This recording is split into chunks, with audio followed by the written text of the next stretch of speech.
అది ఏం జరగడానికి ఏం లేదన్న. నిన్న ఆ రోజు మార్నింగ్ మాకు ఫోన్ చేసి 10వ తారీఖు 2 టికెట్లు బుక్ చేయమని కూడా చెప్పాడు. సరే నేను చేస్తానురా అని చెప్పాను. ఆల్రెడీ మా అన్నయ్య వాడిని ఐడిపిలో దేవెట్టి డ్యూటీకి వెళ్ళాడు కూడాను. డ్యూటీకి వెళ్ళి వచ్చిన తర్వాత ఊరు వెళ్దామని ఒక ప్లాన్తో వెళ్ళిపోయారు. అంటే ఒక అర్జెంట్ ఫోన్ వచ్చి ఉంటే కంగారులో వెళ్ళిపోయారు. వెళ్ళిపోయిన తర్వాత ఏమైందంటే ట్రైన్లోకి వెళ్ళిన తర్వాత మామూలు చిన్న చిన్న ఇకటాల మీద చిన్న ఇష్యూ అనేది ఉంటుంది మామూలుగా. వాళ్ళది అయిపోయింది, మొత్తం బాగానే ఉన్నారు. అదంతా అయిపోయిన తర్వాత ఏంటంటే మామూలుగా కూర్చోండ్రు అనమాట. రిలీఫ్ కోసం సైన్ కూర్చోయింది అమ్మాయి, అమ్మాయితో అబ్బాయి కూర్చోండు. దీనిలో ఏమైందంటే అమ్మాయి చేయి జారిపోయి లెగిసి సీట్లోకి వెళ్దాం అనుకుంది. ఆ టైంలో అమ్మాయి కాల్ జారిపోయేసరికి అమ్మాయిని పట్టుకోలేక ఇద్దరు కలిపి కింద పడిపోయారు. జరిగింది అది. కానీ కొన్ని న్యూస్ ఛానల్ ఏం చేశాయంటే దానికి అనుసంధానంగా చిన్న వీడియో ఉంది. ఆ వీడియో ఏంది మా పిల్లలా కాదని మేము గుర్తుపట్టడానికి వాళ్ళని అడిగి పంపించారు.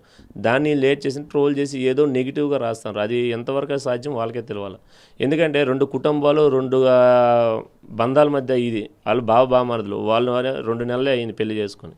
ఆ 2 నెలల్లోనే ఇంత జరగడం. ఎందుకంటే నిన్నటి వరకు మా ముందే తిరిగి మా ముందే చేసి గుడులకి వెళ్ళి అన్నిటికి వెళ్ళి మొత్తం బస్తీలో ఎవరిని అడిగినా చెప్తారు. ఎందుకంటే బస్తీలో గుడికి వెళ్ళేటోళ్ళు వచ్చేటోళ్ళు అన్నీ బాగానే ఉన్నాయి.